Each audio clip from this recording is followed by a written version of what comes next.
नमस्कार दोस्तों, मैं हूं हिमांशु वर्मा और स्वागत है आपका हमारे यूट्यूब चैनल संगवारी क्लासेस में। तो लास्ट वीडियो में मैंने छत्तीसगढ़ की मिट्टियों से संबंधित सभी जो हैं टॉपिक जो हैं मिट्टियों के अंतर्गत जो आते थे सब कुछ ख़त्म कर दिया था। छत्तीसगढ़ की सभी मिट्टियां बता दिया था, उसके स्थानीय नाम बता दिया था। इसके अलावा बस्तर की मिट्टियों को ऊंचाई के अनुसार क्या बोलते हैं, उसके अलावा जो है सरगुजा की मिट्टियों को ऊंचाई के अनुसार क्या बोलते हैं, कौन सी मिट्टी में किस प्रकार की खेती होती है, किस तरीके से किस मिट्टी का निर्माण होता है, कौन से चट्टानों वाले क्षेत्र में कौन सी मिट्टियाँ पाई जाती है। तो सब कुछ उसमें मैंने बताया है। आप चाहें तो आप जाकर देख सकते हैं। छत्तीसगढ़ का जियोग्राफी का सीरीज़ है वो, और उसके अंतर्गत वो है छत्तीसगढ़ की मिट्टियों का वीडियो था। अब यहाँ पर हम लोग छत्तीसगढ़ के सामान्य परिचय के कुछ पार्ट्स जो मैं बचे हुए थे बताया, बोला था कि बीच बीच में मैं थोड़े थोड़े करके लाऊंगा, क्योंकि वो फैक्ट्स हैं और उसको धीरे धीरे करके हम लोग याद करेंगे। तो यहाँ पर हम लोग देखने जा रहे हैं छत्तीसगढ़ का प्रतीक चिन्ह और जो है प्रतीक वाक्य वगैरह क्या क्या हैं। तो हम लोग सबसे पहले यहाँ पर छत्तीसगढ़ के प्रतीक चिन्ह में सबसे पहले प्रतीक चिन्ह नहीं है ये, सबसे पहले तो हम लोग आकृति देख लेंगे। ठीक है, प्रतीक चिन्ह पढ़ने से पहले छत्तीसगढ़ की जो आकृति क्या है वो हम लोग देखेंगे। तो हम लोग हमारा जो टॉपिक क्या है, छत्तीसगढ़ की आकृति। छत्तीसगढ़ की आकृति। तो छत्तीसगढ़ की आकृति जो है सबसे पहले कब बनाया गया था। ठीक है, तो सबसे पहले जो है ये स्वतः ये तो निर्मित हुआ था। छत्तीसगढ़ की जो मानचित्र है वो सबसे पहले खुद से निर्मित हुआ था। पहले भी मैं बताया हूँ, जब बंगाल का विभाजन होता है 1905 में, 1905 में हुआ बंगाल का विभाजन। और उसी टाइम पे क्या होता है, अ, बंगाल का विभाजन हुआ उसी टाइम पे हमारे छत्तीसगढ़ के 5 जो रियासतें हैं, जो संबलपुर वाला जो क्षेत्र था वो कहाँ चले गए, उड़ीसा में चले गए। और 5 जो रियासतें हैं, तेसी रियासतें, वो उसको छत्तीसगढ़ में शामिल किया गया। ठीक है, पांचों का नाम आप लोग को बता चुका हूँ, तो ये याद करिए। ठीक है, तो ये जो हो गया हमारा 5 रियासतें, उड़ीसा में चला गया संबलपुर वाला क्षेत्र, और जो है सरगुजा, चांग फखार और जो उदयपुर, जसपुर और कोरिया, ये 5 रियासतें जो हैं हमारे छत्तीसगढ़ में शामिल हो गई। और हमारे छत्तीसगढ़ का जो आज जो वर्तमान मानचित्र है वो यहाँ पर से दिखाई देना शुरू हो गया 1905 से। तो 1905 में हमारे छत्तीसगढ़ की आकृति कब बनी, तो आकृति कब बनी मानचित्र में, जो आज का मानचित्र है वो कब बना था, 1905 में वो दिखने लग गया था। लेकिन इसका जो रेखा चित्र है, रेखा चित्र पांडुलिपि में रेखा चित्र किन्होंने खींचा था, याद करिए। मैंने बताया था पंडित सुंदरलाल शर्मा जी हैं। सुंदरलाल शर्मा, पुराने वीडियो अगर नहीं देखे हों तो आप लोग देख सकते हैं, उसमें बता चुका हूँ ये सब। रेखा चित्र जो है पांडुलिपि में इन्होंने खींचा था। पांडुलिपि मतलब होता है अपने हाथों से इन्होंने खींचा था। तो पांडुलिपि में जो है पंडित सुंदरलाल शर्मा जी ने क्या किया, छत्तीसगढ़ का मानचित्र खींचा या रेखा चित्र खींचा। ये कब किए थे, 1918 में।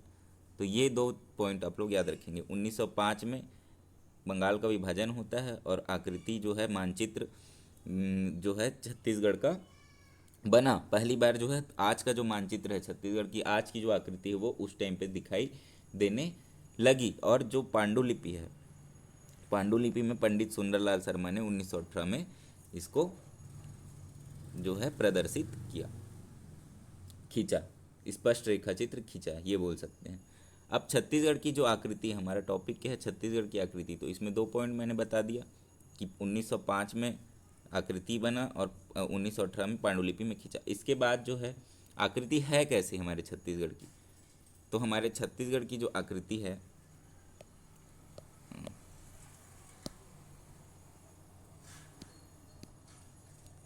हमारे छत्तीसगढ़ की आकृति जो है वो है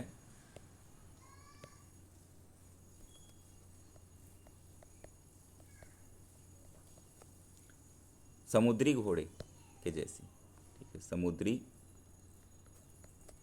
घोड़ा, समुद्री घोड़ा के जैसी है। इसको हम लोग इंग्लिश में बोलेंगे सी हॉर्स, या फिर इसी को बोलते हैं hippo campus. Hippocampus, sea horse या फिर हिप्पोकैम्पस की जैसे हमारे छत्तीसगढ़ की आकृति जो यहाँ पर आप लोग देख रहे हैं वही है आपका सी हॉर्स। तो इसको हम लोग यहाँ ले आते हैं। ठीक है, तो यही जो है हमारा क्या है, सी हॉर्स है। ये आ नहीं रहा है। ठीक है, तो ये जो है हमारा सी हॉर्स है। सी हॉर्स ये जो साइड में देख रहे हैं यही सी हॉर्स है। और हमारे छत्तीसगढ़ की आकृति, छत्तीसगढ़ का मैप देखेंगे तो इस तरीके से ही दिखाई देता है। ये जो है हमारे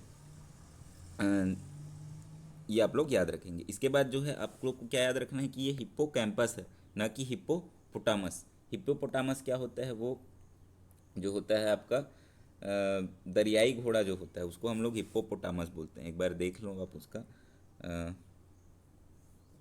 फ़ोटो देख सकते हैं। ये जो है दरियाई घोड़ा, इसको हम लोग, ये जो पानी में रहता है इसको हम लोग बोलते हैं हिप्पोपोटामस। तो ये हमारे छत्तीसगढ़ की आकृति नहीं है, आप लोग देख सकते हो, ऐसा थोड़ी ना है छत्तीसगढ़। तो हिप्पोपोटामस नहीं है, याद रखना। हिप्पोपोटामस जो है दे सकता है एग्ज़ाम में कंफ्यूज करने के लिए ऑप्शंस में, या फिर कोई मेंस में लिखते वक्त गड़बड़ कर सकता है। तो वो ध्यान दें कि हिप्पोकैम्पस है, सी हॉर्स हमारे छत्तीसगढ़ की आकृति है। ये हो गया फर्स्ट पॉइंट। इसके बाद हम लोग देखेंगे नेक्स्ट जो है हमारे छत्तीसगढ़ का राजकीय पक्षी। छत्तीसगढ़ की राजकीय पक्षी के बारे में देखेंगे। तो दूसरा जो है हमारा छत्तीसगढ़ की राजकीय पक्षी। तो छत्तीसगढ़ की राजकीय पक्षी जो है वो है कौन सी है, तो पहाड़ी मैना। पहाड़ी मैना जो है हमारे छत्तीसगढ़ की राजकीय पक्षी है। और इसको इंग्लिश में बोलेंगे हिल मैना, हिल मैना। ठीक है, इसका जो साइंटिफिक नेम है वो है ग्रैकुला रिलीजियोसा पेनिनसुलरिशा। ठीक है, क्या है इसका जो वैज्ञानिक नेम है या साइंटिफिक नेम है, वैज्ञानिक नाम जो है इसका ग्रैकुला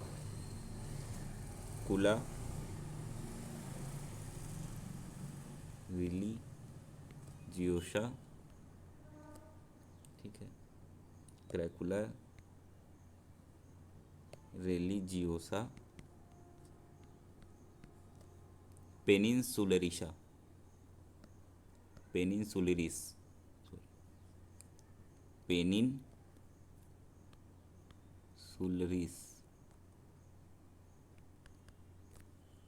ग्रैकुला रिलीजियोसा पेनिनसुलरिस। तो ये जो है इसका वैज्ञानिक नाम है। और ये इनका जो है इसकी घोषणा जो की गई थी, घोषणा कब की गई थी, सन 2001 में इसकी घोषणा की गई थी। 2001 में यह जो है राजकीय पक्षी बना था।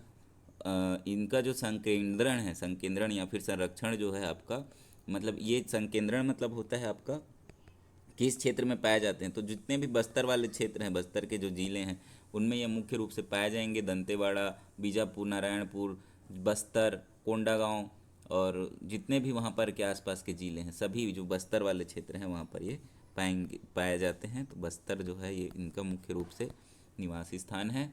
तो याद रखेंगे कि जो छत्तीसगढ़ का राजकीय पक्षी है वो पहाड़ी मैना है। वैज्ञानिक नाम इसका बहुत इंपॉर्टेंट है, ये वैज्ञानिक नाम यहाँ से क्वेश्चन आता है, ग्रैकुला रिलीजियोसा पेनिनसुलरिस।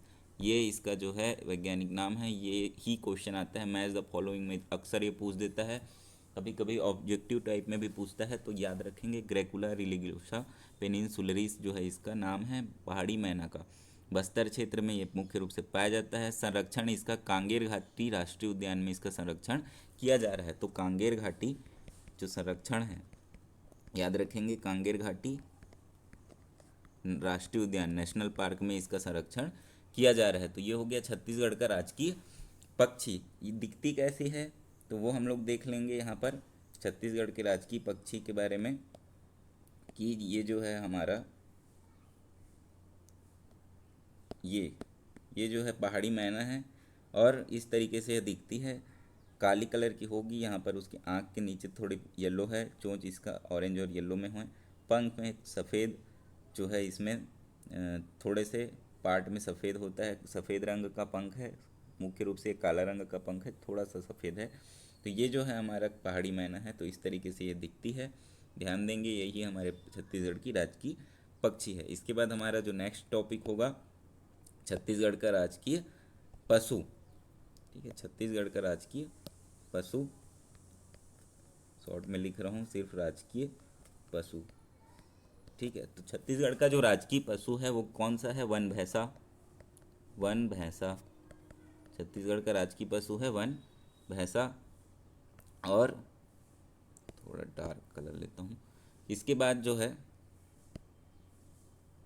वन भैंसा हमारे छत्तीसगढ़ का राजकीय पशु है। इसका वैज्ञानिक नाम क्या है? इसका वैज्ञानिक नाम जो है हमारा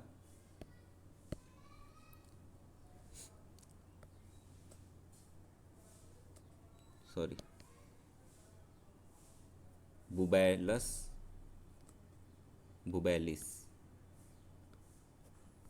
बुबैलस बुबैलिस इसका साइंटिफिक नेम है। कहीं पे बुबैलस अर्नी भी लिखा हुआ मिलेगा, बुबैलस अर्नी। ठीक है, तो वैज्ञानिक नाम क्या है इसका? बुबैलस बुबैलिस या फिर बुबैलस अर्नी। तो ये जो है हमारा वैज्ञानिक नाम है। इसकी भी घोषणा 2001 में हुई थी। देखो ध्यान दो कि राजकीय पशु हो गया, राजकीय पक्षी हो गया और राजकीय वृक्ष, तीनों की घोषणा 2001 में हुई थी। ये याद रखेंगे, तीनों एक साथ याद रखना कि राजकीय पशु, राजकीय पक्षी, पशु पक्षी और वृक्ष, ये तीनों की घोषणा सन 2001 में हुई थी। और जो आपका इसका जो आकृति है वो कब बना था? 1905 में, 1918 में जो है इसका मानचित्र खींचा गया था। तो वो भी याद रखेंगे। डेट में अगर देखें तो 2001 जो है ये राजकीय वाले जो तीन जो हैं उनके अंतर्गत 2001 ही आएगा। उसके बाद इसका जो वैज्ञानिक नाम है बुबैलस बुबैलिस, और बुबैलस अर्नी जो है इसका दूसरा वैज्ञानिक नाम है। ये भी कभी कभी लिखा हुआ मिलेगा। इसको जो नर वन भैंसा होता है, जो मेल वन भैंसा है, नर वन भैंसा को हम लोग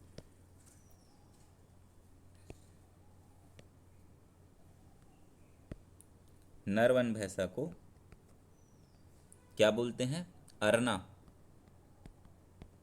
और फीमेल जो होती है मादा वन भैंसा को बोलते हैं अरनी। ठीक है, तो ये पॉइंट भी आप लोग ध्यान रखेंगे, ये भी पूछा जा सकता है। ये किन क्षेत्रों में मुख्य रूप से पाए जाते हैं? तो उदंती सीता नदी अभ्यारण्य, पामेड़ अभ्यारण्य और इंद्रावती नेशनल पार्क, यानी कि बस्तर वाला जो क्षेत्र है वहाँ पर। अच्छा, अभी मैंने वन नहीं पढ़ाया है, फॉरेस्ट नहीं पढ़ाया है, तो आप लोगों को कौन से क्षेत्र में कौन से नेशनल पार्क है नहीं पता है, पर फिर भी बता देता हूँ मैं यहाँ पर कि तीन जगह यह मुख्य रूप से पाया जाता है। उदंती अभ्यारण्य, उदंती सीधा नदी भी बोल सकते हैं, दो अभ्यारण्य मिलकर ये बना हुआ है अभ्यारण्य। ठीक है, दूसरा है आपका पामेड़, ये भी अभ्यारण्य है। और तीसरा जो है आपका इंद्रावती, जो कि बस्तर में है, नेशनल पार्क। ठीक है, ये राष्ट्रीय उद्यान है। तो इन तीनों क्षेत्रों में मुख्य रूप से यह पाया जाता है। और इसमें रिंडर पेस्ट नाम का एक बीमारी है। बीमारी का नाम क्या है? याद रखेंगे, रिंडर पेस्ट। ये चेंज कर लेता हूँ मैं। ये जो है आपका हमारे छत्तीसगढ़ का राजकीय पशु है, देख सकते हैं आप लोग, ऐसा ये दिखता है। और इसको भी रिंडर पेस्ट नाम की एक बीमारी हो जाती है। इसके कारण इसमें जो है संकट है। इसका जो संरक्षण इसके कारण किया जा रहा है, इसको संकट इस बीमारी के कारण ज़्यादा है। इसके अलावा शिकार भी होते हैं, उसकी वजह से भी इसको संकट है, इसका विलुप्त होने की आशंका है। तो ये जो है 2001 में इसकी घोषणा हुई थी, याद रखेंगे। वन भैंसा, बुबैलस बुबैलिस, बुबैलस अर्नी। तो ये इसका वो ये इसका जो है आपका वैज्ञानिक नाम है। इतना जो है पॉइंट इसमें याद रखेंगे। इसको मैं एक टेबल फॉर्म में भी दिखा दूंगा आप लोगों को। अभी ये नॉर्मल हम लोग देख रहे हैं। इसके बाद हम लोग देखेंगे छत्तीसगढ़ का राजकीय वृक्ष। तो नेक्स्ट टॉपिक क्या हो जाएगा हमारे छत्तीसगढ़ का? राजकीय वृक्ष। तो छत्तीसगढ़ का जो राजकीय वृक्ष है वो क्या है? साल, घोषणा मैं पहले ही बोल दिया हूँ कि 2001 तीनों का। ठीक है, तो साल जो है हमारे छत्तीसगढ़ का राजकीय वृक्ष है। इसी को हम लोग लोकल लैंग्वेज में सरई नाम से भी जानते हैं, सरई। ठीक है, सरई नाम से भी जानते हैं। और इसका वैज्ञानिक नाम जो है, वैज्ञानिक नाम, वैज्ञानिक नाम क्या है इसका, यहाँ से इसको चेंज कर लेता हूँ। ये है हमारे साल का वृक्ष। साल वृक्ष का जो है, साल वनों का जो क्षेत्र है, ये इस तरीके से दिखता है। इसके लंबे लंबे जो हैं ना होता है। और ये इसका वैज्ञानिक नाम जो है सोरिया रोबस्टा, इसका जो है वैज्ञानिक नाम है सोरिया रू सोरिया रोबस्टा, सोरिया रोबस्टा इसका वैज्ञानिक नाम है। और ये साल या सरई जो हमारे छत्तीसगढ़ का राजकीय वृक्ष है, 2001 में इसकी घोषणा हुई थी। बस्तर क्षेत्र में ये बहुत ऊंचे ऊंचे जो है साल वृक्ष पाए जाते हैं, जिसको जो नेपाल की तराई के समान है। देखो, नेपाल की तराई में साल वृक्ष पाए जाते हैं। ठीक है, नेपाल की तराई वाले जो साल वृक्ष हैं, उसी के समान बस्तर क्षेत्र में भी ऊंचे ऊंचे और बहुत लंबे लंबे साल वृक्ष पाए जाएंगे। ऊंचे और लंबे साल वृक्ष पाए जाएंगे बस्तर में, मुख्य रूप से मटनार और कोमलनार। ठीक है, मटनार और कोमलनार क्षेत्र में ये मुख्य रूप से पाए जाएंगे। वह लिख लो यहाँ पर, मटनार और कोमलनार नाम के क्षेत्र में ये मुख्य रूप से पाए जाएंगे।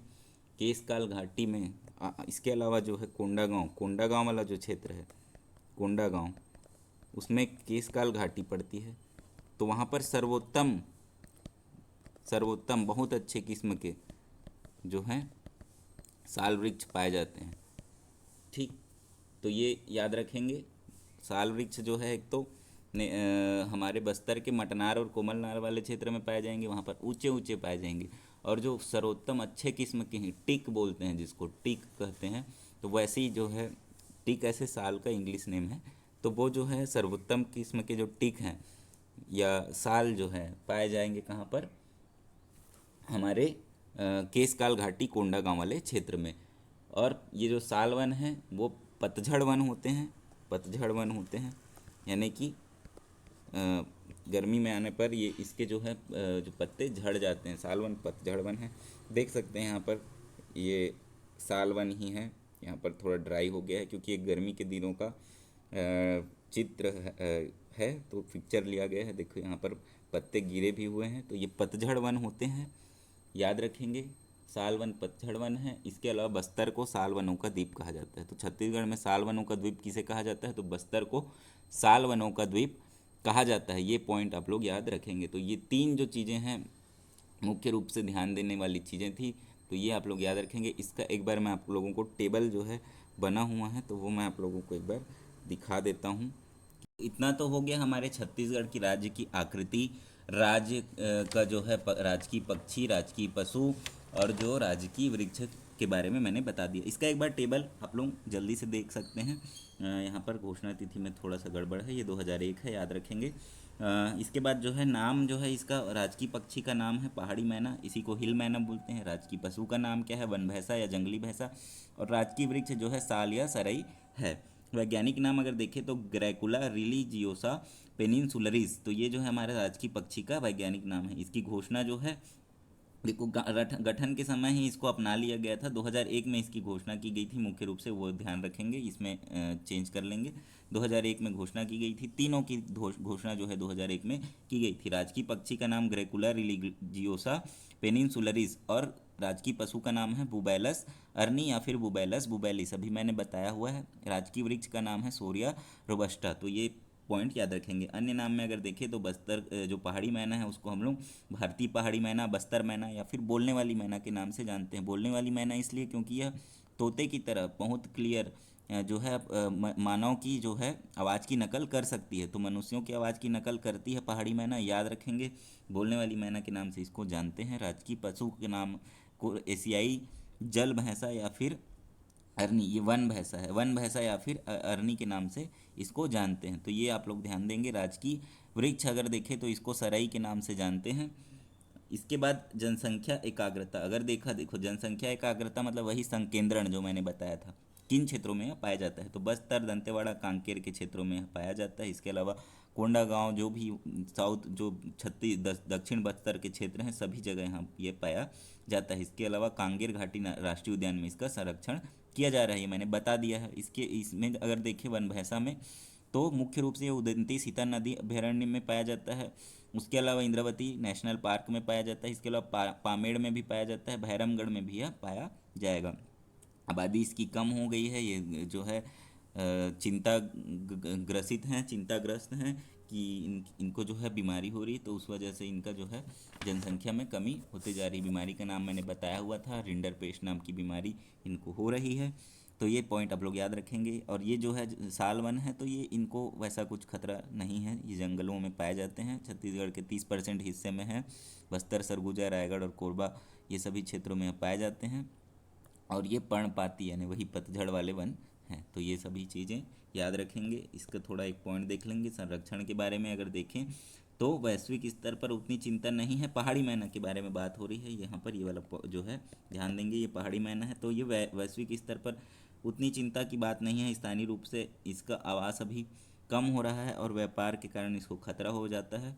वनों की कटाई और जो है नकल करने के लिए अवैध पकड़, यानी कि वो नकल कर लेती है ह्यूमन वॉइस की, तो इसलिए वो जो है इसको पकड़ लिया जाता है, पिंजरे में रखते हैं, व्यापार करते हैं। जैसे कि तोता के साथ किया जाता है, वैसे ही इनके साथ भी किया जाता है। तो ये जो है इसलिए थोड़ा इनको खतरा है, पर बहुत ज़्यादा खतरा भी नहीं है। संरक्षण के लिए वन्य जीवन संरक्षण अधिनियम जो है 1972 के अनुसूची 2 के तहत कांगेर घाटी और बस्तर वन मंडल क्षेत्रों जैसे में राष्ट्रीय उद्यानों में वन संरक्षण के माध्यम से संरक्षण किया जा रहा है और अवैध पालतू व्यापार के खिलाफ जागरूकता भी फैलाई जा रही है। अगर भैंसा, जंगली भैंसा की बात करें, तो यही जो है सबसे लुप्त प्राय हैं। जो हमारे छत्तीसगढ़ के राजकीय वाले जो 3 जो हैं राजकीय पशु, पक्षी और वृक्ष, उसमें लुप्त प्राय कौन से हैं? ये वन भैंसा, क्योंकि इनको आवास का खतरा हो गया, जंगलों की कटाई हो रही है। मानव वन्य जीव संघर्ष जो होता है, वही जंगलों की कटाई वगैरह के कारण, उस वजह से जो है इसकी जनसंख्या में बहुत कमी देखी गई है। अवैध रूप से शिकार किया जाता है, इनका घरेलू भैंसों के साथ संकरण किया जाता है। तो इन सभी चीज़ों के कारण इनका जो है आपका कम होते जा रहा है इनकी जनसंख्या। संरक्षण के प्रयास में अगर देखें तो उदंती सीता नदी अभयारण्य, पामेड़ अभयारण्य, इसके अलावा जो है इंद्रावती राष्ट्रीय उद्यान, ये सभी जगह पर इनका संरक्षण किया जा रहा है। जंगली भैंसा संरक्षण परियोजना 2010 में शुरू की गई थी, जिसके में क्या किया गया था? आवास बहाली और आनुवांशिक शुद्धता पर यह केंद्रित था। इसमें भी वन्य जीव संरक्षण अधिनियम अनुसूची 1 के तहत संरक्षित है। अवैध शिकार और विरोधी गश्त और सामुदायिक जागरूकता कार्यक्रम इसके अंतर्गत चलाया जा रहा है। तो ये जो है आप लोग ध्यान देंगे। इसके बाद यहाँ पर देखें, सबसे कम चिंता के रूप में अगर देखा जाए तो ये साल वन है, क्योंकि इनका जो है अभी भी यहाँ पर बहुत अवेलेबल हैं छत्तीसगढ़ में। लेकिन फिर भी ये अत्यधिक दोहन किया जाता है। लकड़ी, रावल, ईंधन के लिए इसकी कटाई कर दी जाती है। कृषि और खनन के लिए वनों की कटाई कर दी जाती है। तो ये सभी चीज़ों के कारण ये भी कम होने का डर है, पर यहाँ पर अभी खतरा नहीं है। संरक्षण का प्रयास अगर देखा जाए तो छत्तीसगढ़ वन नीति, राष्ट्रीय वन नीति 1988 के तहत इनको संरक्षित किया जा रहा है। छत्तीसगढ़ वन विभाग के द्वारा फिर से इनका रोपण किया जाता है। संयुक्त वन प्रबंधन जो है उसके तहत स्थानीय समुदायों के साथ साल वनों का प्रबंधन किया जाता है। इसके अलावा टिकाऊ कटाई प्रथाओं को बढ़ावा जो है दिया जाता है। तो ये जो है हमारे संरक्षण के प्रयास हैं। इसके बाद जो है हम लोग देखेंगे राजकीय प्रतीक वाक्य। ठीक है, तो राजकीय प्रतीक वाक्य जो है हम लोग देखने जा रहे हैं। तो राजकीय प्रतीक वाक्य के अंतर्गत हम लोग देख रहे हैं, ये हमारे छत्तीसगढ़ का राजकीय प्रतीक वाक्य है। छत्तीसगढ़ी भाषा में लिखा हुआ है, गढ़बो नवा छत्तीसगढ़, इस तरीके से इसको लिखा गया है। ये हमारे छत्तीसगढ़ का राजकीय प्रतीक वाक्य है, जो अभी नवीनतम है। ठीक है, नवीनतम जो है अभी गढ़बो नवा छत्तीसगढ़ है। 26 जनवरी सन 2019 को इसका नारा दिया गया था। किन्होंने दिया था? सीएम भूपेश बघेल के द्वारा यह दिया गया था। तो क्या है हमारा छत्तीसगढ़ का प्रतीक वाक्य? इसका हेडिंग क्या है? नया यहाँ पर मैं नोट्स ले लेता हूँ, इसे साइड कर दिया। ये हो गया हमारा छत्तीसगढ़ का, देख सकते हैं छत्तीसगढ़ का प्रतीक वाक्य है ये। और कब इसकी अधिसूचना कब जारी हुई थी? तो 5 जून 2019 को इसकी अधिसूचना जारी होगी। 26 जनवरी को तो ये घोषित हुआ था। 26 जनवरी 2019 को इसकी घोषणा की गई थी। लिख लेंगे आप लोग, 26 जनवरी 2019 को इसकी घोषणा की गई थी। और अधिसूचना कब जारी की गई, मतलब ऑफिशियली जो यह स्वीकृत कर लिया गया था छत्तीसगढ़ राज्य के प्रतीक वाक्य के रूप में 5 जून 2019, उसी साल जून में 5 जून को यह स्वीकृत कर लिया गया।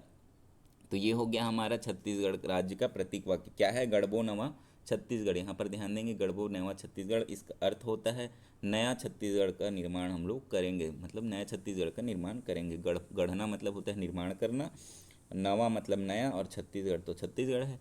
तो ये जो हो गया हमारा छत्तीसगढ़ का प्रतीक वाक्य, स्लोगन बोलते हैं इसको, ठीक है, स्लोगन बोलते हैं इंग्लिश में, गढ़बो नवा छत्तीसगढ़। और ये कांग्रेस अपने घोषणा पत्र में इसको यूज़ करती है, किया गया था पहले भी। और जो है इसके पहले जो है नितिन गडकरी ने, इसके पहले जो है, इससे पहले नितिन गडकरी जी ने एक प्रतीक वाक्य दिया था, उसका नाम था विश्वसनीय छत्तीसगढ़, विश्वसनीय छत्तीसगढ़। तो ये भी याद रखेंगे, नितिन गडकरी जी ने जो है भाजपा के द्वारा यह नारा दिया गया था, यह प्रतीक वाक्य दिया गया था विश्वसनीय छत्तीसगढ़ का। तो ये इसके पहले था। अभी हमारा जो है गढ़बो नवा छत्तीसगढ़ है, और ये 26 जनवरी 2019 को, ठीक है, ये इसकी घोषणा की गई थी। और इसका जो स्वीकृत किया गया था या अधिसूचना जारी की गई थी वो 5 जून 2019 को किया गया था। तो ये एक टॉपिक हो गया हमारा यहाँ पर ख़त्म। इसके बाद हम लोग देखेंगे छत्तीसगढ़ का राजकीय गमछा। तो छत्तीसगढ़ का राजकीय गमछा के बारे में हम लोग देखने जा रहे हैं। बहुत इम्पोर्टेंट है, ये नया है और ये पूछा जा सकता है। 2021 में इसका जो है लोकार्पण किया गया था। राजकीय गमछा, छत्तीसगढ़ का राजकीय गमछा जो है बनाया गया है। इसका लोकार्पण जो है 14 अक्टूबर, याद रखेंगे, 14 अक्टूबर 2021 को इसका लोकार्पण किया गया था। 2021 में इसका लोकार्पण किया गया था। किससे बना हुआ है? तो कॉटन से बना हुआ है। ये टसर सिल्क और खादी का मिक्सचर है, देख सकते हैं, सिल्क और खादी है, कॉटन है, मुख्य रूप से कॉटन गमछा इसको बोला जाता है। और क्या बोला जाता है इसको? कॉटन गमछा है। अगर स्पेसिफिक पूछा जाए तो टसर सिल्क प्लस खादी, इससे यह बना हुआ है, ठीक है। इसकी जो लंबाई है 84 इंच है और चौड़ाई जो है 24 इंच है। तो ये सभी पॉइंट्स याद रखेंगे, बहुत इंपॉर्टेंट है। लेंथ जो होगा इसका 84 इंच और विड्थ जो है इसका 24 इंच, देख सकते हो, 84 इंच की लंबाई है और 24 इंच इसकी चौड़ाई है। सिवनी चांपा नाम जो जगह है, सिवनी चांपा वाले जो क्षेत्र है जांजगीर चांपा का, तो सिवनी चांपा के बुनकरों के द्वारा, देखो जांजगीर चांपा वाले क्षेत्र में सिल्क वगैरह की बहुत ज़्यादा मात्रा में उत्पादन किया जाता है। वहाँ पर जो है वहाँ के बुनकर बहुत ज़्यादा फेमस हैं इस चीज़ के लिए। तो बुनाई जो है सिवनी चांपा के क्षेत्र के लोगों के द्वारा, बुनकरों के द्वारा किया गया है। कौन सी जगह के बुनकर ने किया है? तो याद रखेंगे, सिवनी चांपा। बुनकर कहाँ के हैं? सिवनी चांपा क्षेत्र के हैं, याद रखें ये चीज़ को, ठीक है। इसके बाद जो है इसके अंतर्गत किन किन चीज़ों का अंकन किया गया है, क्या क्या चीज़ इसमें दिखाए गए हैं छत्तीसगढ़ से संबंधित? तो राजकीय पक्षी है और राजकीय पशु है, ठीक है। राजकीय पक्षी है, राजकीय पशु है, आप लोगों को देखने को मिल जाएगा। अगर आप इस गमछा को पूरा देखेंगे तो आपको राजकीय पक्षी, राजकीय पशु दोनों इसमें देखने को मिलेंगे। यहाँ पर क्लियरली दिख नहीं रहा है, शायद किसी और जगह पर इनका चित्र अंकित किया गया हो, ठीक है। यहाँ पर हम लोग खोजने की कोशिश करते हैं, ठीक है। यहाँ पर मुझे दिखाई नहीं दे रहा है, पर जिस हिसाब से इसमें बताया गया है कि राजकीय पशु और राजकीय पक्षी जो हैं इसमें मुख्य रूप से दिखाया गया है। तो ये याद रखेंगे। पहले तो अंकन किस किस चीज़ का हुआ है। तो अ, एक नया पेज ले लेता हूँ मैं यहाँ पर। अंकन किस किस चीज़ का है तो ध्यान देंगे। जो राजकीय गमछा है उसमें पहला तो राजकीय, राजकीय में राजकीय के दो चीज़ हैं, राजकीय पशु और राजकीय पक्षी। तो पहले पशु पक्षी, दो चीज़ याद रखिए, पशु पक्षी। पशु में वन भैंसा और पक्षी में पहाड़ी मैना। यहाँ पर मैं मैना बस लिख रहा हूँ, पहाड़ी मैना, ठीक है। तो पशु पक्षी, वन भैंसा और मैना। इसके बाद आएगा कला से संबंधित। तो कला से संबंधित चार चित्र हैं इसमें। पहला क्या है, गोदना चित्रकारी। पहला क्या है, गोदना चित्रकारी, चित्र से संबंधित हो गया ये पहला। फिर दूसरा जो हो जाएगा सरगुजा का भित्ति चित्र। कला में दो, कला को भी दो पार्ट में डिवाइड कर देते हैं, पहला गोदना चित्रकारी, फिर दूसरा सरगुजा का भित्ति चित्र। ये तो पुरातात्विक चीज़ें हैं। तो ये भित्ति चित्र जो है, पारंपरिक भित्ति चित्र कला जो है आपका सरगुजा भित्ति चित्र कला, पारंपरिक भित्ति चित्रकला। तो कला से दो चीज़ें हैं, दो तो, एक तो पशु पक्षी हो गया, फिर चित्र में दो चीज़ है कला वाले, गोदना और सरगुजा भित्ति चित्र। फिर तीसरा पॉइंट आएगा जो कि कला से ही संबंधित है, लेकिन वो क्या है आपका नृत्य है, ठीक है। तो लोक नृत्य करते लोक कलाकार। तीसरा क्या हो जाएगा, लोक नृत्य करते लोक कलाकार, ठीक है। उसके बाद क्या आएगा, लोक नृत्य करते लोक कलाकार। इसके बाद आएगा बस्तर का प्रसिद्ध गौर मुकुट, ठीक है। गौर मुकुट, गौर जो है जंगली भैंसा को कहते हैं और उसी का जो है सिंग का मुकुट बनाते हैं ये लोग। तो गौर मुकुट जो है बस्तर का प्रसिद्ध गौर मुकुट, बस्तर में ये बहुत प्रसिद्ध है, ठीक है।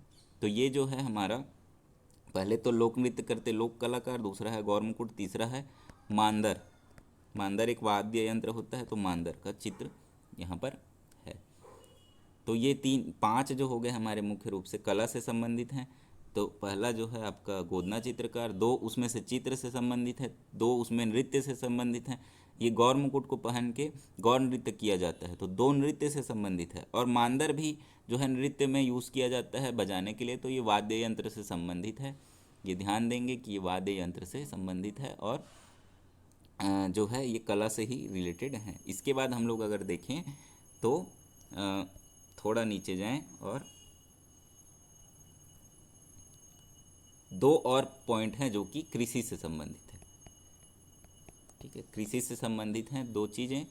तो पहला क्या है हमारा, धान की बाली, और दूसरा है हल जोतते किसान। धान की बाली और हल जोतते किसान। तो इतनी जो चित्र है इसमें, इतने जो हैं इनका अंकन किया गया है। ये सभी चीज़ें यहाँ पर बनी हुई हैं। कहाँ पर, ये जो हमारा राजकीय गमछा है। तो कितनी चीज़ें बनी हुई हैं तो आप लोग ध्यान से अगर देखें तो यहाँ पर अंकन जो है दो हो गया हमारा, ये पाँच हो गया, ये पाँच दो सात आठ नौ, नौ चीज़ों का अंकन किया गया है मुख्य रूप से जो है राजकीय गमछा में। कैसे कैसे हैं, पहला है पशु पक्षी, दूसरा है आपका चित्र जो कि कला से संबंधित है, फिर कला से संबंधित तीन और चित्र, तीन और चीज़ें। पहला है नृत्य, दूसरा है आपका मुकुट जो कि नृत्य से ही संबंधित है, तीसरा है मांदर, वो भी नृत्य से संबंधित है, वाद्य यंत्र है नृत्य, और जो है आपका सिंगिंग है, समझ लो जो गीत है उससे संबंधित है मांदर। और तीसरा हो जाएगा आपका कृषि। तो कृषि में जो है धान की बाली और हल जोतते किसान। तो दो ये हो गया, पाँच दो सात दो नौ। यहाँ पर हम लोग देख लें तो ये जो है मांदर का चित्र है, ये जो साइड में बना हुआ है, ये जो चार जो आपके हैं साइड साइड के 1 2 3 4, ये चारों जो है गौर मुकुट हैं। इसके अलावा देखो यहाँ पर जो है नृत्य करते हुए कलाकार, तो ये सभी जो हैं नृत्य करते हुए कलाकार हैं। ये जो दिख रहे हैं यहाँ पर मांदर बजाते हुए, तो ये नृत्य करते हुए कलाकार हैं। इसके अलावा जो है यहाँ पर कृषि से संबंधित है, तो ये कृषि वाले जो हैं आपका हल जोतते किसान हैं। इसके अलावा धान की बालियाँ, तो ये जो है यहाँ पर ग्रीन ग्रीन जो दिख रहा है ये धान की बालियाँ हैं। ठीक है, यहाँ पर पशु और पक्षी मुझे स्पष्ट रूप से दिखाई नहीं दे रहे हैं, हो सकता है कहीं और बना हुआ हूँ। यहाँ पर मुख्य रूप से इन इन सभी जो है इनका सभी का अंकन किया गया है, ये आप लोग ध्यान रखेंगे, याद रखेंगे। तो इतना जो है हो गया हमारा राजकीय गमछा के बारे में। इसके बाद हम लोग एक और चीज़ देखेंगे, छत्तीसगढ़ राज्य का प्रतीक चिन्ह। बहुत इंपॉर्टेंट है छत्तीसगढ़ राज्य का प्रतीक चिन्ह। तो नेक्स्ट जो टॉपिक हमारा जो होने जा रहा है वो है हमारा छत्तीसगढ़ राज्य का प्रतीक चिन्ह।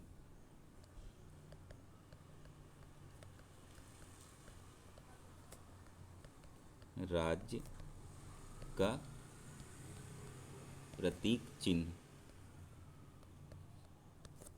ठीक है, तो छत्तीसगढ़ राज्य का प्रतीक चिन्ह है ये, चिन्ह बोलते हैं इसको। अगर आपको करेक्शन आए वर्ड के तो ये आपका सही होगा। ठीक है, चिन्ह नहीं होता, आधा ना नहीं आता, इस तरीके से लिखा जाता है। यहाँ पर हिंदी का थोड़ा सा देख सकते हैं, शब्दों में करेक्शन करने की बात करें तो इस तरीके से लिखा होगा वो सही होगा, या फिर उसको इस तरीके से लिखा रहता है। ठीक है, तो ये जो है आपका सही होगा। हाँ, तो यहाँ पर हम लोग देख रहे हैं छत्तीसगढ़ का प्रतीक चिन्ह। प्रतीक चिन्ह, तो ये हमारे छत्तीसगढ़ का जो है प्रतीक चिन्ह है, ध्यान देंगे। छत्तीसगढ़ का प्रतीक चिन्ह बहुत इंपॉर्टेंट है। ये जो है 4 सितंबर सन 2001 को इसको स्वीकृत किया गया था राज्य शासन के द्वारा। कब किया गया था? 4 सितंबर 2001। 4 सितंबर 2001। देखो ये भी जो तीन मैं बताया था, वृक्ष, पशु और पक्षी, ये तीनों के साथ वाला ही जो सन है 2001 में ही इसको स्वीकृति दी गई थी राज्य शासन के द्वारा। इसके साथ आपको इसको डेट याद रखना है, 4 सितंबर। कैसे याद रखोगे? सितंबर, देखो यहाँ पर सत्यमेव जयते स से शुरू हो रहा है ना, तो सत्यमेव जयते लिखा हुआ कहाँ पर दिखेगा? तो स से यहाँ पर शुरू हो रहा है, तो यहीं से आप लोग याद रखेंगे सितंबर। तो ये हो गया सत्यमेव जयते लिखा हुआ है, और सितंबर में ही इसको 4 सितंबर को इसको स्वीकृति दी गई थी। तो ये हो गया हमारा इम्पोर्टेंट पॉइंट। इसके अलावा देखो यहाँ पर क्या क्या चीज़ें हैं हमको याद रखनी है। तो यहाँ पर छत्तीसगढ़ गढ़ों से घिरा हुआ गोलाकार चिन्ह, तो ये जो है हमारा गोलाकार चिन्ह बना हुआ है, और इसमें जो है 36 गढ़ बने हुए हैं। ये जो किला जैसे जो स्ट्रक्चर बना हुआ है, तो ये 36 गढ़ हैं, 36 इनकी संख्या है, और ये गोलाकार जो है चिन्ह है, तो 36 गढ़ों से घिरा हुआ गोलाकार चिन्ह जो है इसमें है। तो 36 गढ़ हैं गोलाकार आकृति में, गोलाकार चिन्ह है। इसका कलर क्या है? हरा कलर है इसका, तो ये देख लें। इसके बाद मध्य में आपका क्या है? अशोक स्तंभ है। मध्य में क्या है? अशोक स्तंभ है, जिसमें आप लोगों को पता है यह अशोक स्तंभ है, और इसमें नीचे में क्या लिखा हुआ है? सत्यमेव जयते लिखा हुआ है। तो मध्य में क्या है? अशोक स्तंभ है, और इसमें सत्यमेव जयते लिखा हुआ है, और ये किस कलर का है? लाल कलर का है। मध्य में अशोक स्तंभ है, कौन से कलर में है? लाल कलर में है। और इसमें क्या? सत्यमेव जयते लिखा हुआ है, लेकिन सत्यमेव जयते का कलर लाल नहीं है, यह काला कलर से, याद रखेंगे।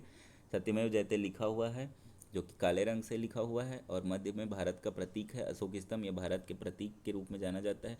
यह भारत और छत्तीसगढ़ का जो है एक दूसरे जो छत्तीसगढ़ भारत संघ का हिस्सा है, इसको यह प्रदर्शित करता है। तो छत्तीसगढ़ जो भारत संघ का हिस्सा है, यह अशोक स्तंभ इसे प्रदर्शित करता है।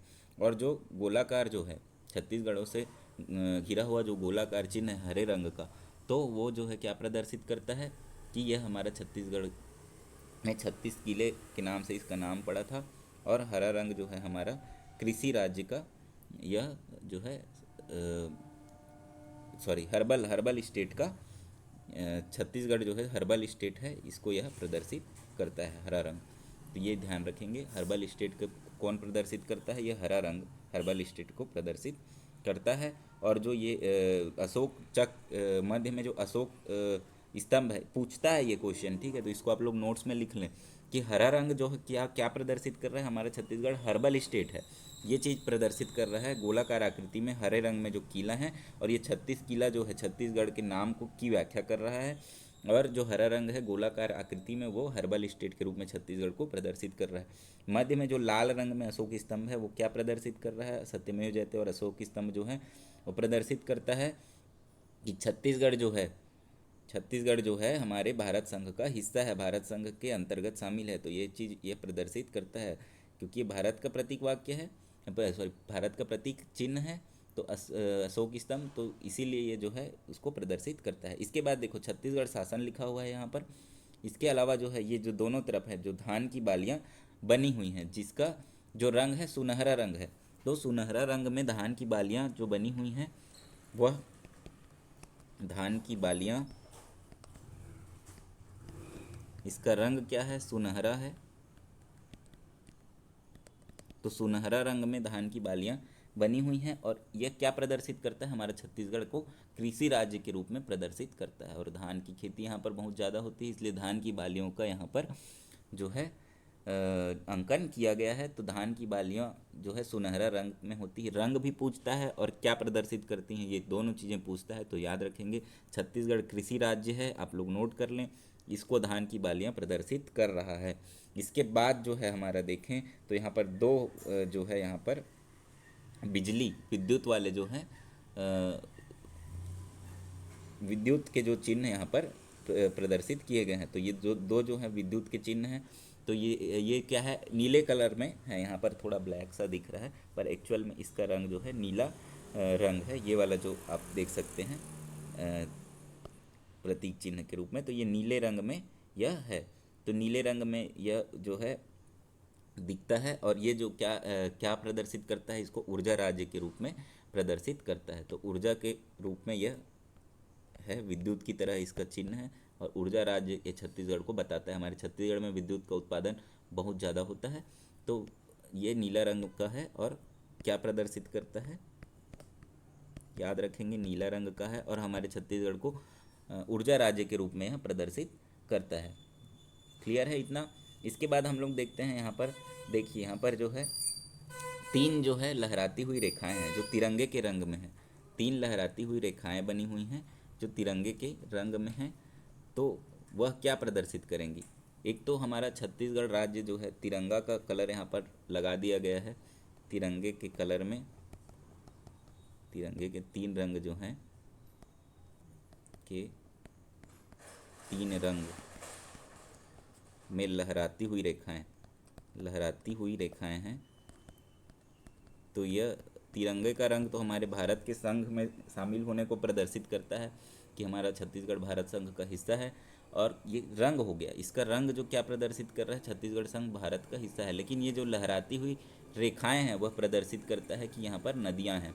तो नदियों को यह प्रदर्शित करता है, किसे प्रदर्शित कर रहा है, नदियों को यह प्रदर्शित करता है। तो इतना पॉइंट जो है इम्पोर्टेंट है। तो याद रखेंगे कि छत्तीसगढ़ के प्रतीक वाक्य में एक तो उसका रंग आपको याद रखना है, इसको आप लोग ध्यान से देखें, बार बार याद हो जाएगा। एक तो रंग याद करना है, कौन सी चीज़ किस रंग की है। दूसरा आपको क्या याद करना है, कौन सा चीज़ क्या प्रदर्शित करता है। तो सभी को आप लोग एक नोट कर लें, टेबल भी बना सकते हैं चाहे तो। 4 सितंबर 2001 को इसको स्वीकृति दी गई थी। ये पॉइंट बहुत इंपॉर्टेंट है, क्योंकि 4 जुलाई 2001 को छत्तीसगढ़ को हर्बल स्टेट घोषित किया गया था। तो 4 सितंबर और 4 जुलाई में लोग कंफ्यूज हो जाते हैं, दोनों का सन 2001 है। सितंबर कैसे याद रखोगे, सत्यमेव जयते से याद रखोगे कि सितंबर प्रतीक वाक्य में सत्यमेव जयते लिखा हुआ है और वो सितंबर है। और 4 जुलाई 2001 को इसको हर्बल स्टेट घोषित किया गया था। जुलाई में कृषि का प्रारंभ होता है, कृषि बहुत अत्यधिक रूप से होती है। तो हर्बल जो है कृषि की तरह से आप लोग याद रख सकते हो, हरा भरा जो क्षेत्र होगा, तो उस तरीके से आप लोग याद रख सकते हैं हर्बल को। तो 4 जुलाई 2001 को हर्बल स्टेट घोषित किया गया था छत्तीसगढ़ को। ये भी आप लोग पॉइंट नोट कर लें, यहाँ पर लिखा हुआ नहीं है। तो ये जो मुख्य रूप से हमारा राजकीय राज्य की आकृति हो गया हमारा पहला पॉइंट। यहाँ पर हम लोग देख लिए राज्य की आकृति कैसे होती है, सी हॉर्स या हिप्पोकैम्पस की तरह होती है, न कि हिप्पोपोटामस की तरह। फिर हम लोग ने देखा कि राजकीय पशु क्या है, राजकीय पक्षी कौन है हमारे छत्तीसगढ़ का, और राजकीय वृक्ष क्या है। उसके बाद हम लोगों ने देखा कि राजकीय प्रतीक वाक्य क्या है हमारे छत्तीसगढ़ का, गढ़बो नवा छत्तीसगढ़। फिर हम लोगों ने देखा राजकीय गमछा के बारे में, 14 अक्टूबर 2021 को इसको स्वीकृत किया गया था, लोकार्पण किया गया था। इसकी लंबाई चौड़ाई, कौन इनको निर्मित किया है, किस कपड़े से, किस प्रकार के कपड़े से इसका निर्माण हुआ है, इसके अलावा जो किन किन चीज़ों का यहाँ पर अंकन किया गया है राजकीय गमछे में, तो ये सभी चीज़ें हम लोगों ने देख लिया है। इसके बाद हम लोग जो है राजकीय गीत और छत्तीसगढ़ महतारी की प्रतिमा के बारे में देखेंगे। तो नेक्स्ट जो होगा हमारा, नेक्स्ट टॉपिक जो है हमारा होने जा रहा है छत्तीसगढ़ का जो है राजकीय गीत। तो 2 फरवरी सन 2020, देखो ये तो प्रतीक चिन्ह हो गया 2001 वाला, और बाकी जो है मैंने क्रम से ही बताया हुआ है कि कौन सा कब जो है किसकी घोषणा की गई थी। ठीक है, तो अब हम लोग नेक्स्ट जो देख रहे हैं नया टॉपिक, नया पीडीएफ ही ले लेता हूँ यहाँ पर मैं। तो छत्तीसगढ़ की जो है राजकीय गीत, तो राजकीय गीत की घोषणा की गई थी 2 फरवरी सन 2020 को। छत्तीसगढ़ की राजकीय राजकीय गीत, ठीक है, पूरा नहीं लिखता मैं, राजकीय गीत, इसकी घोषणा कब हुई है, घोषणा हुई है 2 फरवरी सन 2020 में इसकी घोषणा की गई है। नोट कर लेंगे, 2 फरवरी सन 2020 को इसकी घोषणा की गई है। राजकीय गीत कौन सा है, तो अरपा पैरी के धार, महानदी है अपार, इंद्रावती है पखार है तो भैया। तो ये जो है हमारा छत्तीसगढ़ का राजकीय गीत के रूप में इसको स्वीकार किया गया है, और इसके रचयिता जो हैं डॉक्टर नरेंद्र देव वर्मा हैं। तो क्या है हमारे छत्तीसगढ़ का राजकीय गीत, तो अरपा पैरी के धार, सभी ने सुना होगा, नहीं सुने हैं तो आप यूट्यूब पर जाकर सुन सकते हैं, अच्छी गीत है। छत्तीसगढ़ का जो है वर्णन किया गया है, छत्तीसगढ़ को एक महतारी के रूप में दिखाया गया है, छत्तीसगढ़ को एक कल्पना की गई है कि छत्तीसगढ़ का जो है चित्र किस तरीके से बनेगा। तो भारत माता को जैसे हम लोग देखते हैं उसी तरीके से छत्तीसगढ़ महतारी के रूप में इसको वर्णन किया गया है। तो वो आप लोग जाकर पूरा देख सकते हैं। तो 2 फरवरी 2020 को घोषणा किया गया है। अरपा पैरी के धार जो इसका लाइन है, बोल हैं गीत के, तो ये राजकीय गीत है हमारे छत्तीसगढ़ का। और जो इसके जो रचयिता हैं वो कौन हैं, डॉक्टर नरेंद्र देव वर्मा। तो नरेंद्र देव वर्मा जी जो हैं हमारे इस गीत के रचयिता हैं।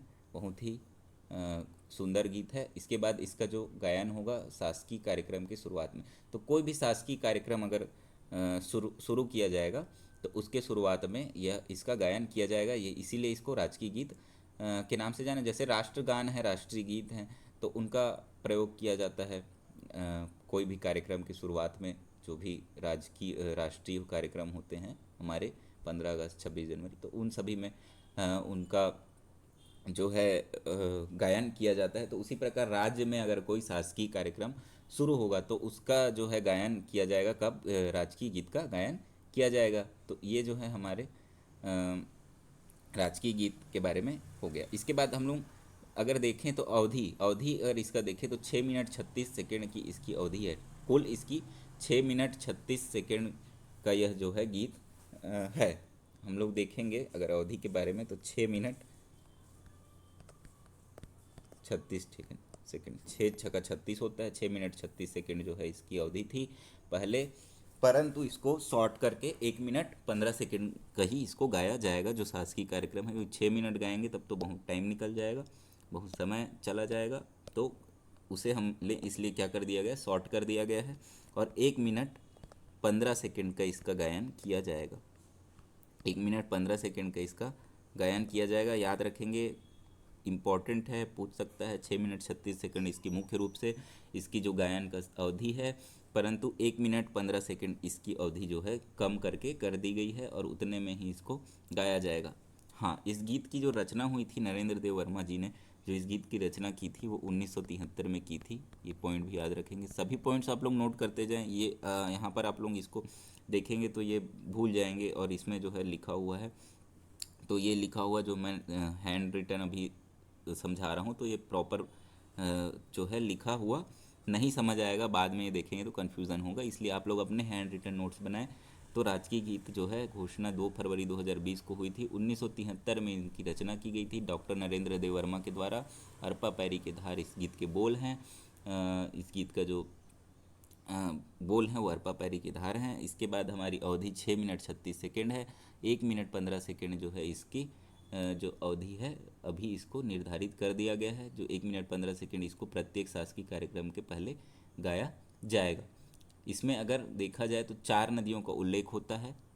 बहुत इंपॉर्टेंट पॉइंट है ये। अगर इसमें देखा जाए तो 4 नदियों का उल्लेख है। तो नदियाँ कितनी हैं? 4 नदियों का उल्लेख किया गया है। कौन कौन से? अरपा पैरी के धार, महानदी है अपार, इंद्रावती है पखारे तोरपैया। तो ये इसके जो हैं बोल हैं। तो 2 ही लाइन में यहाँ पर कंप्लीट हो जाता है। अरपा पैरी की धार, महानदी है अपार, इंद्रावती है पखारे तोरपैया। तो ये जो है यहाँ पर हो गया हमारा 4 नदियों का उल्लेख। जिले में अगर देखा जाए तो 7 जिलों का इसमें उल्लेख किया गया है। तो ये 2 पॉइंट बहुत इंपॉर्टेंट हैं। 7 जिलों का भी उल्लेख किया गया है और 4 नदियों का उल्लेख किया गया है। तो 7 जिले कौन कौन से हैं? रायगढ़, सरगुजा, बिलासपुर, रायपुर, दुर्ग और बस्तर और राजनांदगांव। ठीक है, तो मुख्य रूप से हम लोग कैसे इसको याद रखेंगे? पहले तो हो जाएगा हमारे जो संभाग मुख्यालय हैं। संभाग मुख्यालय में पहला है सरगुजा, दूसरा हो जाएगा हमारा बस्तर। ये 2 तो पहले हो गए, सरगुजा और बस्तर। इसके बाद संभाग मुख्यालय में मुख्य रूप से कौन कौन से हैं? 3 बीच के कौन से हैं? तो रायपुर, बिलासपुर और दुर्ग। ठीक है, रायपुर, बिलासपुर और दुर्ग। 5 ये हो गए। 5 जो संभाग मुख्यालय, 7 जिले बोला मैंने, 5 संभाग मुख्यालय, 2 जो बच जाएंगे रा से जिनका नाम है रायगढ़ और राजनांदगांव। रायगढ़ हो जाएगा हमारा पूर्व में और पश्चिम में राजनांदगांव। तो आजू और बाजू। ठीक है, एक जो है महतारी से इसकी कल्पना की गई। महतारी मतलब माँ होता है। तो छत्तीसगढ़ी भाषा में महतारी का मतलब होता है माता। तो छत्तीसगढ़ महतारी के नाम से इसको जाना जाता है और उसी से वही कल्पना की गई है यहाँ पर छत्तीसगढ़ महतारी के रूप में। तो जो 7 जिलों के नाम हैं आप लोग याद रखेंगे। 5 संभाग मुख्यालय और 2 हैं जो रा से जिनका नाम आता है। जो पूर्व में है आपका जो पूर्व में जो है रायगढ़ जिला और पश्चिम में हो जाएगा राजनांदगांव जिला जो छत्तीसगढ़ के पश्चिम में स्थित है। तो ये जो हो गया हमारा छत्तीसगढ़ राज्य का जो राजकीय गीत है। इसको मैं और थोड़ा सा डिटेल करना चाहूँगा, तो आप लोग देख सकते हैं। थोड़ा और डिटेल में जाएं तो क्या बोला गया है? अरपा पैरी की धार, महानदी है अपार, इंद्रावती है पखारे तोरपैया, महू पाँव परत पनौ तोरे भुइयाँ, जय हो छत्तीसगढ़ मैया। तो ये 4 लाइन है। इसमें पहले नदी का नाम आया है और यह बोला जा रहा है कि छत्तीसगढ़ जो है एक इसका मैं एक लिरिक्स ही निकाल लेता हूँ ताकि क्लियर समझ आए आप लोगों को। अरपा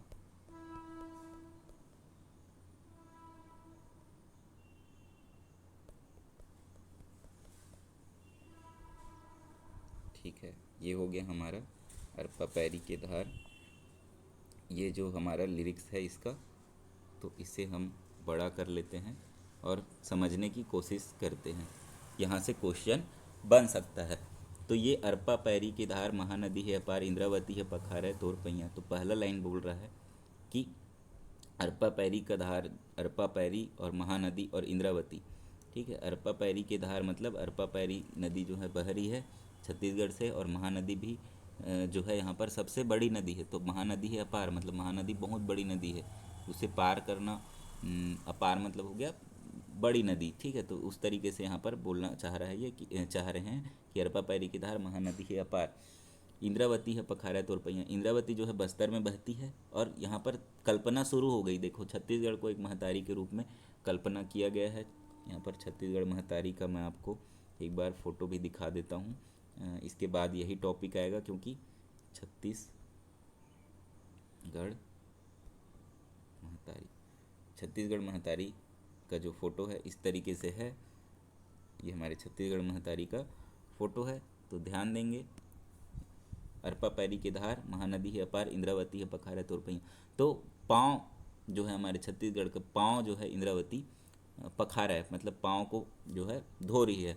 तो ये जो है हमारा लाइन है। तो इंद्रावती जो है पाँव को धोती है। महू पाँव परव तोरे भुइयाँ, मैं भी आपका पैर छू रहा हूँ, छू रही हूँ, जो भी है। महू पाँव पर है तोर भुइयाँ, तो भुइयाँ मतलब होता है धरती।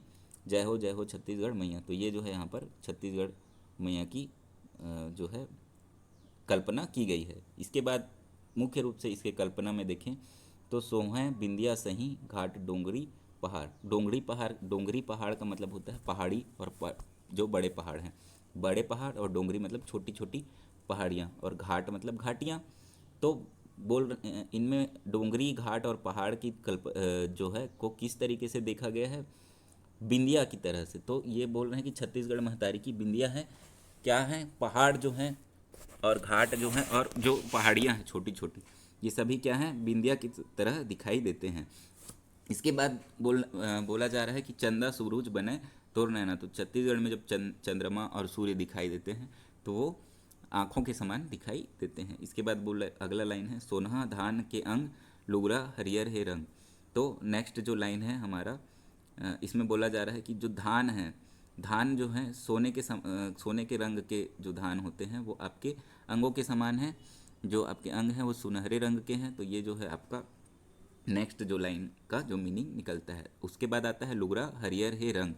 तो जो हरा रंग जो आपका है, जो लुगरा मतलब हो गया आपका कपड़े या फिर साड़ी जो है आपका हरा कलर का है। तो आप लोग देख सकते हैं यहाँ पर कलर देखो, सुनहरा जो है इनका जो है अंग जो सुनहरे रंग से दिखाया गया है। आप हल्का सुनहरा रंग देखेंगे तो सुनहरे रंग की तरह दिखता है। और जो हरा कलर का आपका जो है वस्त्र हैं, हरे कलर के वस्त्र हैं। और जो पहाड़ और जो नदियाँ, सॉरी, पहाड़ और पहाड़ियाँ और घाट जो हैं आपके बिंदिया के समान दिखाई देती हैं। तो ये जो है हमारा इसकी कल्पना की गई है।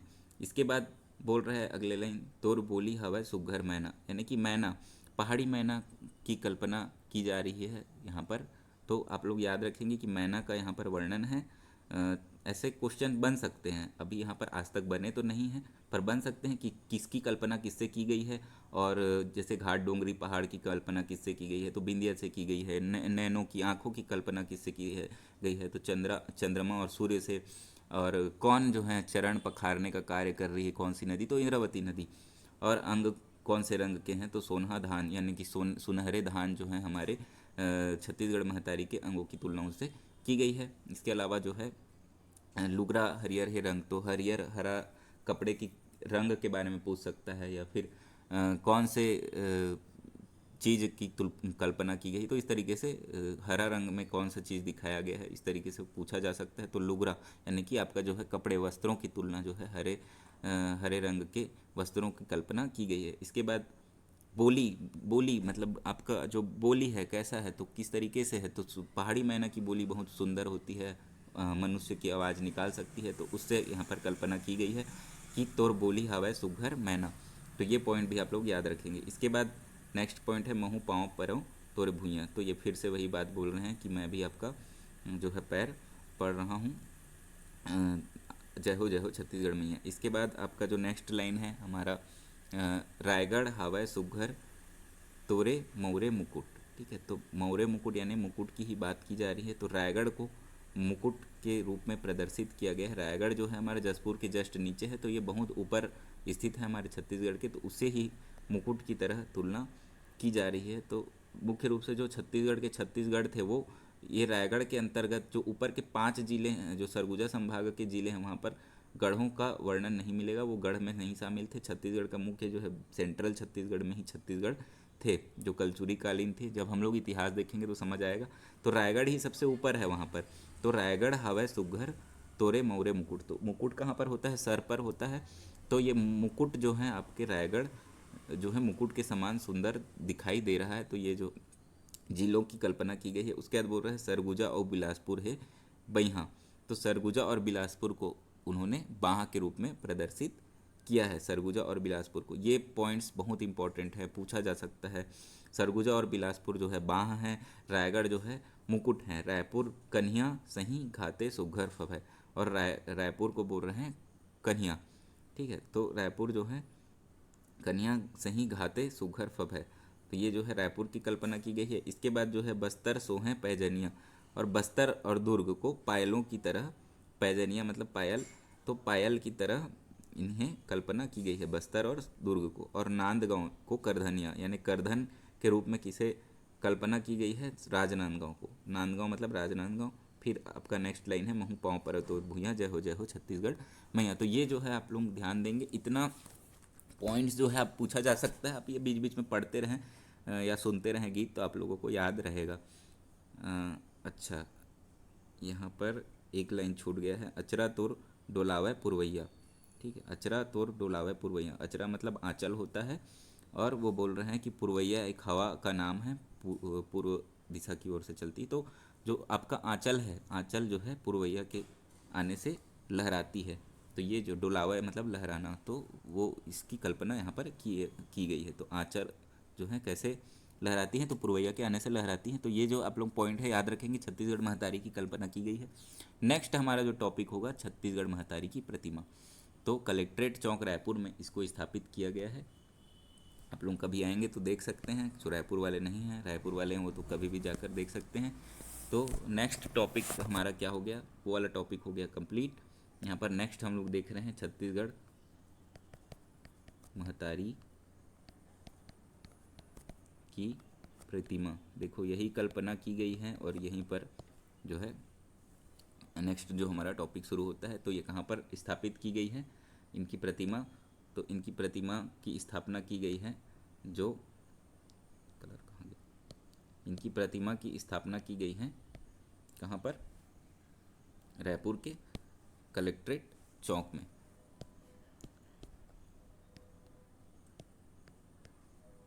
रायपुर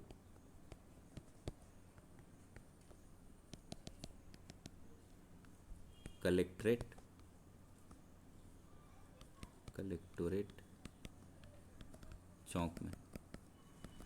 याद रखेंगे 1 नवंबर सन 2022, 1 नवंबर राज्य स्थापना दिवस सन 2022 को 22 साल के बाद इसकी स्थापना की गई थी, अनावरण किया गया था मतलब कि।